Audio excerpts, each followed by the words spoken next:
मुसलमान भी अपनी जिंदगी दीन इस्लाम पर गुजारना ही परम कर्तव्य समझते हैं।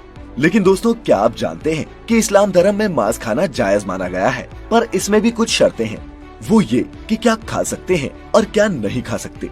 आपने भी सुना होगा कि सुअर का मांस खाना इस्लाम में हराम माना गया है, लेकिन इसके पीछे की वजह जानते हैं आप? जानेंगे इसके पीछे के धार्मिक और वैज्ञानिक कारण आज की इस खास वीडियो में।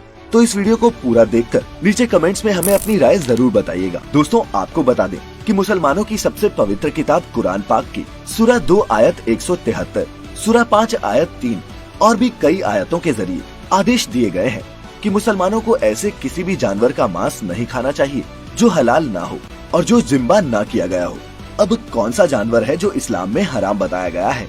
कुरान शरीफ में इस बात का जिक्र किया गया है कि मरे हुए जानवरों का मांस खाना हराम है। ऐसा जानवर जो किसी वजह से मर गया, एक्सीडेंट से मर गया, बीमारी से मरा हो, या फिर ऐसा कोई भी जानवर जो अल्लाह का नाम लेकर जिम्बा ना किया गया हो, उसको खाने की मनाही होती है। कुरान की सूरा 5 आयत 3 में लिखा है, उसने तुम्हें केवल मना किया है मृत पशु, खून, सुअर का मांस और वे सब जिस पर अल्लाह के अलावा किसी और का नाम हो। लेकिन अगर किसी की मजबूरी है, बिना इच्छा किए और बिना हद पार किए, उस पर कोई पाप नहीं है। अल्लाह वाकई रहमत करने वाला और माफ करने वाला है। दोस्तों, खास तौर पर यहाँ सुअर के मांस को ना खाने की हिदायत दी गई है। लेकिन दोस्तों, क्या आपको पता है कि बाइबल में भी सुअर के मांस खाने की मनाही है? बुक ऑफ लेविटिकस के चैप्टर नंबर 11 के वर्ष नंबर 7-8 में भी सुअर के मांस को ना खाने का उल्लेख है। ये दोनों ही धार्मिक किताबें सुअर के मांस को ना खाने को कहती हैं। आखिर समस्या क्या है? इसका जवाब छिपा है सुअर के कैरेक्टर में। दोस्तों, सुअर एक मौका परस्त जानवर है, जो भी मिले खा लेता है। पेड़ पौधे हो, मरे हुए जानवरों का सड़ता हुआ मांस हो या फिर मल ही क्यों ना हो, आप कह सकते हैं कि विकसित देशों में सुअर साफ जगह पर पाले जाते हैं, लेकिन फिर भी उनके एक दूसरे के मल खाने की आशंका बनी रहती है।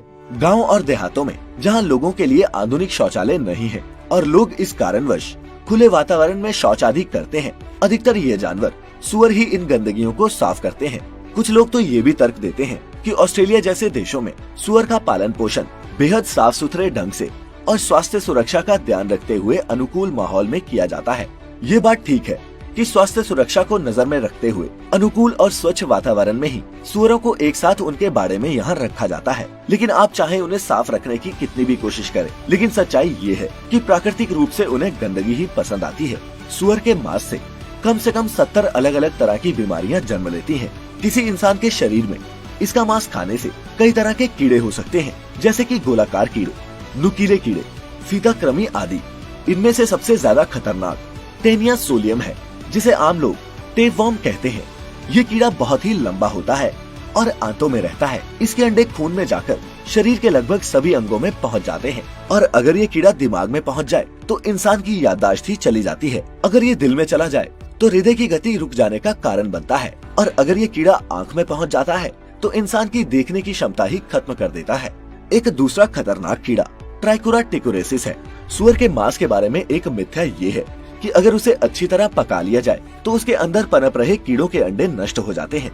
दोस्तों, अमेरिका में किए गए एक चिकित्सीय शोध में ये बात सामने आई कि 24 लोगों में से जो लोग ट्राइकोरा टिकोरेसिस के शिकार थे, उनमें से 22 लोगों ने सुअर के मांस को अच्छी तरह पकाया था।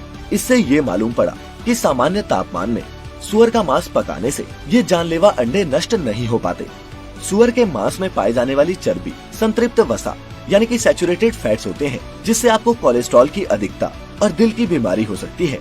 साथ ही सुअर के मांस में पुट्ठों को मजबूत करने वाले तत्व बहुत कम पाए जाते हैं।